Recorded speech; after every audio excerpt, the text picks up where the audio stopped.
Hi students, this is KL Naidu. Welcome back to our channel. Students, మనం ఈ వీడియోలో చాలా మంది అడిగే క్వశ్చన్ ఏంటంటే రీవెరిఫికేషన్, రీకౌంటింగ్, రీవాల్యుయేషన్. ఇలాగ నెంబర్ ఆఫ్ కామెంట్స్ అయితే వస్తున్నాయి.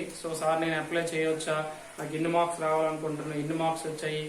ఇలా నెంబర్ ఆఫ్ కనీసం కామెంట్స్ ఏంటంటే మరి ఇంకా అన్కౌంటబుల్ 100, 150 అలా వచ్చాయండి కామెంట్స్. వాటి గురించి అయితే ఈ వీడియో మీకోసం క్లారిటీగా చేయాలనుకుంటున్నాను. ఇది మీకు 100% యూజ్ అవుతుంది. ఖచ్చితంగా లాస్ట్ వరకు చూడండి. అలాగే ఒక లైక్ ఇవ్వండి. మధ్యలో లైక్ ఇస్తే వీడియో అనేది కొంచెం బూస్టప్ అవుతుంది. ఓకే స్టూడెంట్స్, మరి ఇక్కడ అనుకుంటే ఆప్షన్స్ ఏంటి, మనం దేనికి అప్లై చేసుకుంటే బెటర్గా ఉంటుంది. ఫస్ట్ ఆఫ్ ఆల్ మనం అప్లై చేయాలంటే మనం ఏం చేయాలి ముందు అంటే మనం కరెక్ట్ గా ఆన్సర్స్ రాసామా లేదా అనేది మనం ముందుగా చెక్ చేసుకోవాల్సిన అవసరం అయితే మీకుంది. ఎందుకంటే మరి ఇప్పుడు రీవాల్యుయేషన్, రీవెరిఫికేషన్ అంటే జనరల్ గా చాలా ఎక్కువ కాస్ట్, అంటే ఒక అప్ టు ఇప్పుడు 1500 వరకు ఉండొచ్చు దాని కాస్ట్ అనేది. ఇంకా ఎక్కువైనా సరే ఆశ్చర్యపోకర్లే. ఒక సబ్జెక్ట్ కి మనం రీవెరిఫికేషన్ అయినా రీకౌంటింగ్ అయినా 1500 వరకు ఫీజు అనేది ఉంటుంది. ఓకేనండి. ఇప్పుడు దానివలన అంటే ఆ రీవెరిఫికేషన్ ఏంటి, ఆ రీకౌంటింగ్ ఏంటో ఒకసారి చూద్దామండి. ఓకేనా. ఫస్ట్ వన్ ఏంటంటే రీవెరిఫికేషన్, సెకండ్ వన్ ఏంటంటే రీకౌంటింగ్. ఓకేనా. ఇప్పుడు రీవాల్యుయేషన్ అయినా రీకౌంటింగ్ అయినా మనం అప్లై చేస్తే మనకి ఏమొస్తుంది, రిప్లై ఏమొస్తుంది అంటే జనరల్ గా ఆ రీవెరిఫికేషన్ అంటే ఏంటి, రీవెరిఫికేషన్ అంటే ఏంటంటే మనకి ఇప్పుడు సపోజ్ మనం ఏదైనా ఒక మ్యాథ్స్ లేకపోతే ఒక ఫిజిక్స్ కెమిస్ట్రీ తీసుకుంటే మ్యాథ్స్ లో అనుకోండి 24 క్వశ్చన్స్ ఉంటాయి కదా. అదే కెమిస్ట్రీలో అయితే 21, ఓకేనా, ఫిజిక్స్ లో అయితే 21. ఇలాగా ఇంకా మ్యాథ్స్ లో ఓకేనా 24 ఉంటాయి కదా. ఇలాగ అంటే ఎన్ని క్వశ్చన్స్ ఉన్నా సరే అది ఆ నెంబర్ అనేది మనకి ఇంపార్టెంట్ కాదు. ఇప్పుడు ఈ క్వశ్చన్స్ అనేవి వాళ్ళు మార్క్స్ పోస్ట్ చేసేటప్పుడు అంటే ఫస్ట్ మార్క్స్ కి ఫస్ట్ క్వశ్చన్ 2 మార్క్స్, లేకపోతే second question 2 marks, third question 2 marks, fourth question కి 0 మార్క్స్ వచ్చాయనుకోండి, 0 మార్క్స్ వచ్చాయనుకోండి. ఇది మాత్రమే వెరిఫై చేస్తారు. లేదు ఫిఫ్త్ క్వశ్చన్ కి ఓకేనా ఇక్కడ డాష్ ఉంది, మార్క్స్ లేవనుకోండి, దీన్ని వెరిఫై చేస్తారు. మార్క్స్ ఆల్రెడీ ఉన్న క్వశ్చన్ ఆన్సర్స్ అనేవి వెరిఫై చేయరు. అది ఎస్ఐ క్వశ్చన్ కావచ్చు, ఓకేనా, 4 మార్క్స్ కావచ్చు, లేకపోతే 2 మార్క్స్ కావచ్చు. అంటే ఇక్కడ రీవెరిఫికేషన్ అంటే మీకు ఏమర్థం అవుతుంది, ఏదైనా ఒక క్వశ్చన్ కి 0 పడినా లేకపోతే ఆ క్వశ్చన్ కి ఇక్కడ ఏ మార్క్స్ లేకపోయినా దాన్ని మాత్రమే వెరిఫై చేస్తారు. దాంట్లో మీకు మార్క్స్ కానీ కలిసాయి అనుకోండి, మార్క్స్ యాడ్ చేసి మీకు బెనిఫిట్ చేస్తారు. అయితే ఇప్పుడు రీవెరిఫికేషన్ మనం అప్లై చేసేటప్పుడు రీవెరిఫికేషన్ లో ఇవి చూస్తూ ప్లస్ మీకు ఒక జెరాక్స్ కాపీ కూడా ఇస్తారు. ఈ జెరాక్స్ అనేది కూడా మీకు ఏదైతే ఈ జెరాక్స్ కాపీ ఉందో మీరు రాసిన ఆన్సర్ షీట్ అనేది మీకు జెరాక్స్ కాపీ అనేది పంపిస్తారు. పంపించేటప్పుడు జనరల్ గా మనం దాన్ని వెరిఫై చేసుకోవచ్చు. మనం ఎంత రాసాము, మనకి ఎన్ని మార్క్స్ వేసారు అనేది కూడా క్లారిటీగా దాని మీద ఉంటది. చాలా మంది స్టూడెంట్స్ చేసే అంటే జనరల్ గా ఆవేశంతో మనం రీకౌంటింగ్ అని రీవెరిఫికేషన్ అని పెడుతుంటాం. బట్ మీరు రాసే పేపర్ క్లారిటీగా చూసుకోండి. అది ఎలా చూసుకుంటాం అంటే ఇప్పుడు మన ఛానల్లో స్కీమ్ ఆఫ్ వాల్యుయేషన్స్ ఉన్నాయి.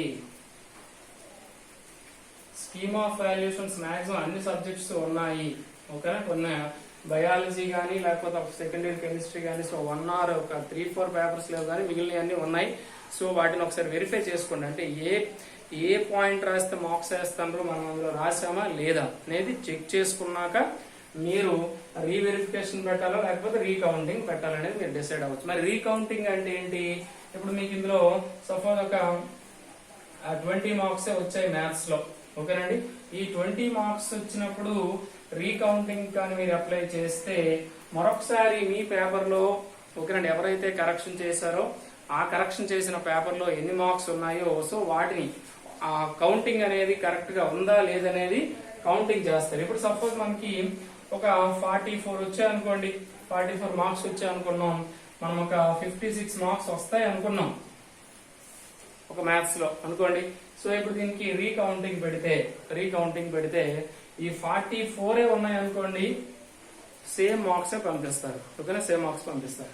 అలా కాకుండా ఈయన కౌంట్ చేసేటప్పుడు ఏదైనా ఒక మిస్టేక్ ఒక 7 మార్క్స్ 4 మార్క్స్ వదిలేశారు అనుకోండి, సో అప్పుడు మీకు ఓ 54 మార్క్స్ కౌంటింగ్ వచ్చింది అనుకోండి, సో ఇవి మీకు పంపిస్తారు. సో ఇంకోటి కూడా ఉంది.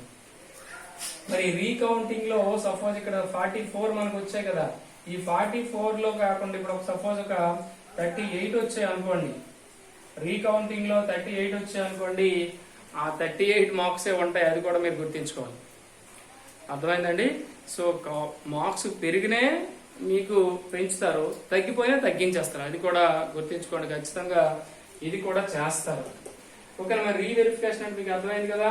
పేపర్ మీకు పంపిస్తాడు, ప్లస్ ఏ క్వశ్చన్ కి అయితే మీరు ఆన్సర్ చేయలేదో, అక్కడ మీరు రాసిన ఆన్సర్ 0 అయ్యిందో, సో దాన్ని ఒకసారి వెరిఫై చేస్తారు. ఏ క్వశ్చన్ కి అయితే మీరు ఆన్సర్ చేయలేదో అంటే దట్ మీన్స్ కంప్లీట్ గా అవి ఇన్ కేసు మీ పేపర్ లో ఉన్నాయో లేదని చెక్ చేస్తారు. సో అందులో కానీ మీరు రాసి ఉంటే మీకైతే మార్క్స్ యాడ్ చేసి పంపిస్తారు, కంపల్సరీ పంపిస్తారు.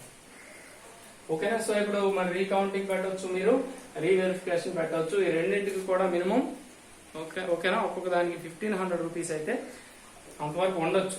లాస్ట్ ఇయర్ మీకు 1300 ఎంతో చార్జ్ చేసుకున్నారు. సో ఇప్పుడు 100 150 ఎంతో పెరగడానికి అయితే ఛాన్స్ ఉంటుంది. ఓకేనా? సో మరి ఖచ్చితంగా వీటికి మనం అప్లై చేసే ముందు మనం రాసే ఆన్సర్స్ అనేవి కరెక్ట్ గా ఉన్నాయా లేదా ఒకసారి చూసుకుంటే మీకు బెనిఫిట్ జరుగుతుంది. ఓకేనా? లేదు అనుకుంటే ఒత్తిని ఆవేశపడి మనమేమో హాఫ్ ఆన్సర్లు రాసేసి మనం ఫుల్ గా రాసామని ఫీల్ అయిపోయి, ఓకే, సో మరి రీవెరిఫికేషన్ రీకౌంటింగ్ పెట్టడం వల్ల ఎటువంటి ఉపయోగం లేదు, మనకి టైం వేస్ట్ తప్ప. ఓకే, సో ఇప్పుడు మరి సప్లిమెంటరీ ఎగ్జామ్స్ మనకి ఎప్పటి నుంచి కండక్ట్ చేస్తారంటే మనకి ఆల్రెడీ అనౌన్స్ చేశారు కదా, August 3rd to 12th, August 12th వరకు ఈ ఎగ్జామ్స్ అనేవి కండక్ట్ చేస్తారు. కనుక ఖచ్చితంగా మీరు ఫస్ట్ ఇయర్స్ అయితే బెటర్మెంట్ కోసం ప్రిపేర్ అవ్వండి.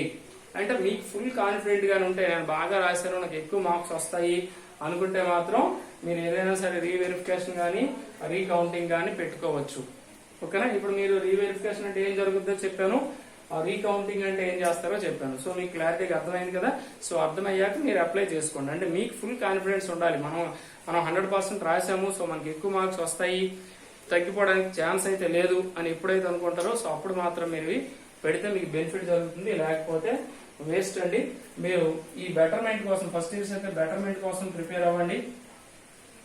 సెకండ్ ఇయర్స్ అయితే ఈ సెకండ్ ఇయర్ కి ఇయర్ ఇంప్రూవ్మెంట్ అనేది గవర్నమెంట్ దృష్టిలో ఉంది. బట్ వాళ్ళు ఇంకా ఇంప్లిమెంట్ చేస్తారా లేదనేది ఇంకా కొద్ది రోజులు, ఒక 1 వీక్ మనం వేచి చూడాల్సిందే.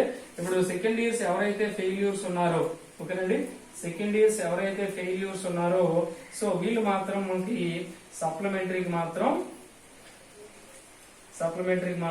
ప్రిపేర్ అవుతూ ఉండండి.